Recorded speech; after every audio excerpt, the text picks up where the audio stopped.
voz de la guitarra mía, al despertar la mañana. Y el número de pobres aumenta en México. De acuerdo con cifras del Consejo Nacional de Evaluación, el Covenal, durante 2010, 4 millones de personas cayeron en la pobreza para dar un total de 52 millones en la actualidad. En México cada vez son más las víctimas civiles en hechos relacionados con la llamada guerra contra el narcotráfico. Miles de ellos son niños. Donde 43% de la población de 15 años o más no cuenta con una educación básica completa. Bueno, en el Centro de Análisis Multidisciplinarios, las cifras que tenemos del número de pobres, de los 112 millones que hay en México de habitantes, nosotros la cifra que tenemos es que hay 92 millones de mexicanos en algún proceso de pobreza.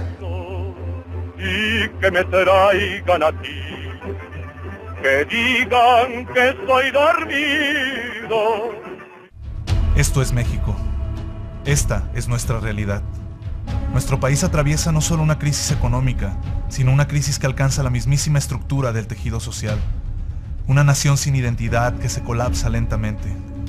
Como toda enfermedad, el primer paso es sincerarse y reconocernos como una sociedad profundamente enferma. Todos nos preguntamos, ¿qué acciones podemos tomar? Pero para ello, hay que entender quiénes somos, de dónde venimos, cómo es que hemos construido esta realidad. Hemos de comenzar por ahondar en nuestro pasado y que éste nos revele el presente, para entonces poder visualizar nuestro futuro.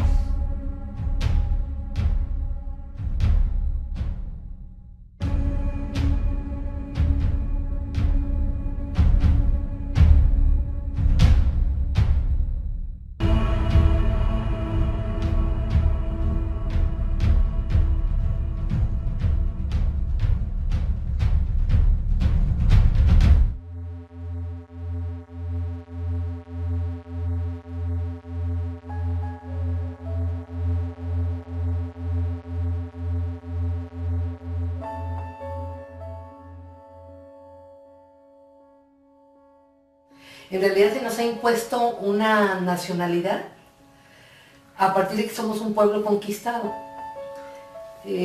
Los mexicanos somos producto de la conquista, somos hijos de los españoles y somos hijos de los indígenas. Eso que se ha llamado, que se ha denominado mexicano, en realidad es una construcción social que ha sido producto de la historia, pero que no deja con mucha claridad qué somos. Que no vivimos un proceso de mestizaje tal como se nos platica, ¿no?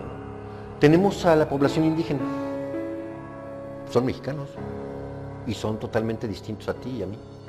Hablaba de una raza cósmica, que es el pueblo mestizo, o sea, somos nosotros los mestizos. Esa raza cósmica iba casi a salvar al planeta, ¿no? Porque era lo mejor de los pueblos indígenas y lo mejor de los españoles. Que la unión de dos culturas o de dos sangres, la sangre indígena con la sangre española, no, sino vivimos un proceso de desindianización. Nos dábamos vergüenza nosotros mismos. O sea, queríamos quitarnos lo indio.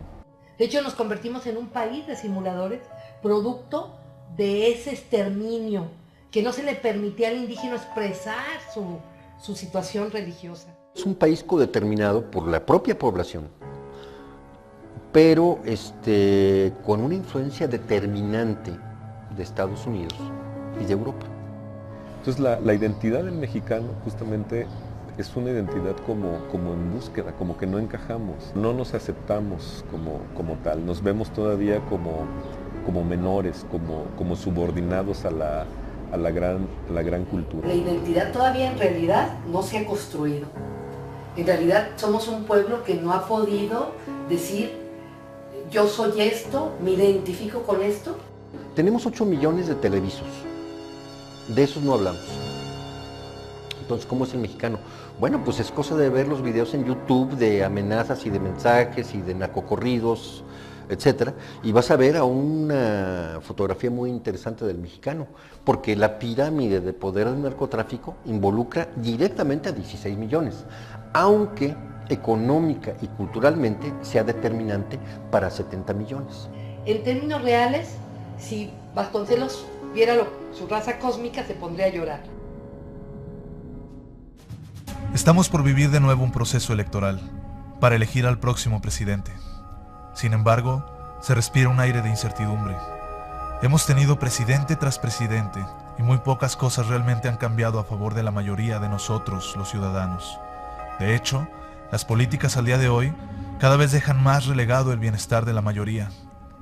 Entonces, ¿qué es lo que no funciona aquí? ¿Realmente sirve de algo votar?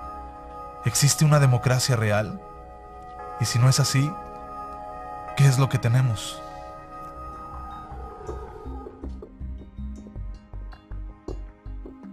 Hablar de democracia es enmarcar la problemática mexicana de entrada en una ilusión, en una alucinación muy bien manufacturada por los medios.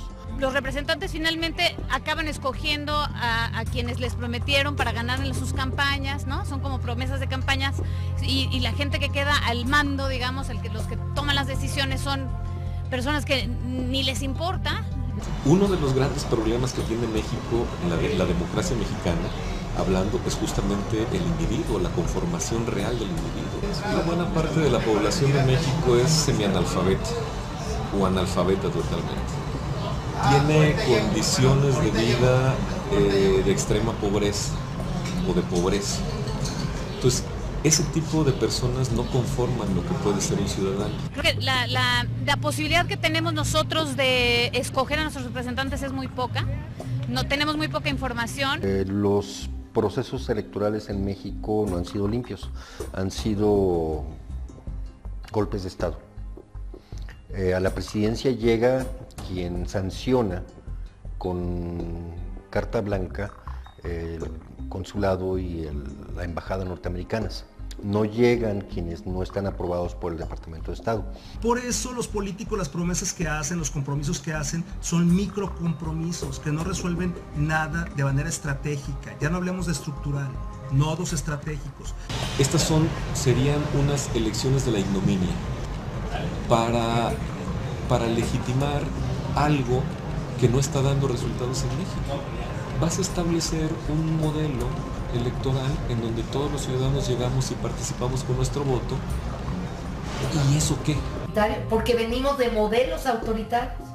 Entonces no tenemos una historia democrática en el país, tenemos al contrario una historia de abusos, de sobreexplotación. Es un Estado autoritario, es un Estado que no admite el sistema electoral, es un Estado que ha ido logrando corromper estrato tras estrato a todos los congresos. O sea, nuestra democracia verdaderamente es muy instrumental y muy limitada. Entonces, yo no veo que este proceso electoral vaya a dar por consecuencia el cambio de estructuras. Tenemos que buscar formas de cuestionar inclusive el proceso electoral. Este proceso electoral legitima ya una sociedad enferma.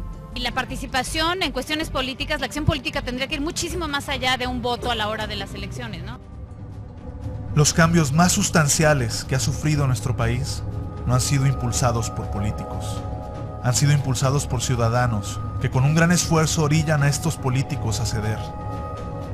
En México, hemos vivido durante siglos un sistema patriarcal que promueve la idea a través de las instituciones religiosas, la educación y los medios de que hay una figura paternal todopoderosa que controla y es responsable de todo lo que nos sucede en nuestras vidas, liberándonos así de nuestro propio poder de decisión, de nuestra cualidad de individuos independientes, manteniéndonos en el estado psíquico de un infante que depende de la autorización de su padre para ser él mismo. Este infante ha crecido y se está dando cuenta que es un adulto. Nosotros. Lo siento mucho. Esta imagen... Van a escampar todo esto, llevan mucho rato aquí sentados. Marta, ¿qué ha pasado? Pues, ¿Qué ha pasado para que se diese esa orden de cargar contra...? Nada, han aparecido de la nada. Llevan demasiado rato aquí en el suelo todos estos indignados sentados. No solo en México se está viviendo esta transición. España, Italia, Grecia, Islandia. Este último con los mejores resultados. Y dentro de México tenemos el ejemplo de Cherán, un pueblo en Michoacán que se organizó principalmente a través de las mujeres y expulsaron a los taladores ilegales, a los policías, a los narcotraficantes, a los políticos, para convertirse en un pueblo que se autogestiona. Entonces, ¿qué hay que cuestionarnos? ¿Qué es lo que tenemos que generar? ¿Qué es lo que afecta más a la sociedad en todos nuestros niveles? ¿Qué necesitamos hacer? Pues empezar a cuestionar el modelo económico. ¿Por qué? Porque el fenómeno fundamental de la toma de decisiones políticas en un país es el sistema financiero. Yo recuerdo muy bien las declaraciones del presidente Zedillo, en el sentido de que el modelo económico no estaba sujeto a discusión. En una democracia todo está sujeto a discusión. Somos un país capitalista dependiente. Tenemos muy poca autonomía económica.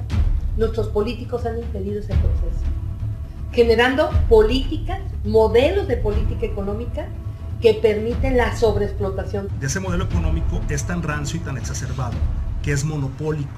Entonces la televisión es monopólica, el teléfono, las comunicaciones es monopólico y se va transmutando. Los sindicatos son monopólicos, las candidaturas es el monopolio de los partidos. No hay abundancia cuando hacemos la distribución per cápita de la generación de riqueza de este país. El coeficiente de Gini te dice qué tan desigual es una sociedad. México es una sociedad profundamente desigual. Hay un estudio de Richard Wilkinson que estudió 20 países, los más desarrollados del mundo, y llegó a la conclusión y la comprobó de que los países más desiguales son los que sufren más patologías sociales. En una sociedad que está tan descompuesta a nivel social, donde no hay identidad, no hay hermandad, los mexicanos estamos matando, y nos estamos matando por hambre. Y evidentemente les llamó la atención el comportamiento de los griegos. Lo vemos como muy lejos, pero no es muy lejos, porque las conductas virulentas son las más contagiosas. Y aquí en México, el día que apriete el hambre o que apriete la desesperación, como en Grecia, va a comenzar los problemas. No tarda mucho. Nos hemos dedicado a ensañarnos con la clase política y no nos hemos dado cuenta que no son más que los gerentes de los intereses económicos. El problema de las jerarquías mexicanas, de la élite mexicana, es que ya deshumanizó a la población. Ese divorcio entre élites y masa poblacional en general es siempre uno de los indicadores antropológicos claros de un colapso civilizacional.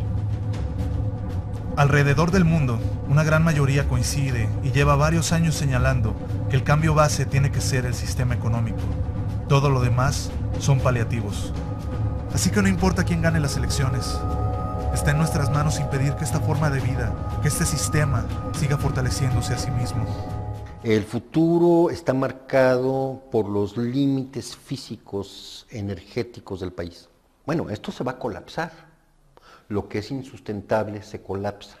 Vamos hacia una deriva más autoritaria, o sea, una deriva más autoritaria en donde están muy fijadas las gentes del poder económico, del poder político y de los demás. Mientras haya seres que se creen superior a otros, en ese momento, si no rompemos con ese esquema, si no empezamos a darnos cuenta que estamos hechos de la misma carne, de la misma sal, de la misma sangre, no va a haber posibilidad de un cambio social. Por supuesto, puedes elegir. Elegir ignorar todo esto y concentrarte solo en ti y en tu vida. Y cada vez que la realidad colectiva se acerque a ti, de alguna de sus 1000 formas, pretender que no tiene nada que ver contigo, que eres un ser individual que decide su propio destino, que preocuparse por los problemas de otro es solo la evasión de sí mismo, que eres demasiado pequeño e insignificante para provocar algún cambio y que tu realidad está separada de la de los demás. Tienes que contemplar la totalidad del fenómeno, no engañarte, no vivir dentro de la matriz, para que tu esperanza no sea una falsa religión de un futuro imposible.